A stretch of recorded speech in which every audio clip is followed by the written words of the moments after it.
তারা সামনে আসছে, যুদ্ধ শুরু হয়ে গেল। মুসলমান 20 জন, তারা যখন দূরবীন দিয়ে দেখছে মুসলমান 20 জন, একটা ফায়ার করলো, 18 জন মুহূর্তের মধ্যে শহীদ হয়ে গেছে। আর আছে কয়জন? 2 জন।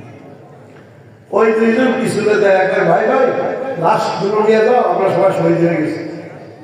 সবাই পিছন থেকে আরো কয়েকজন আসছে, আইসা লাশ উঠে আসছে, আইসা দেখি লাশের পাশে 3টা মানুষ, 2.5 হাত চোরা সিনা।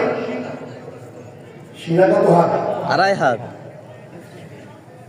পাগলি 21 হাত, বাগলি চুল বাজু পর্যন্ত, সাদা জুব্বা বোমা, ভারী মেশিনগান হাতে নিয়ে ওই 500 ফ্রান্সের সৈন্যদের দিকে দাঁড়ায়া ফায়ার করতেছে।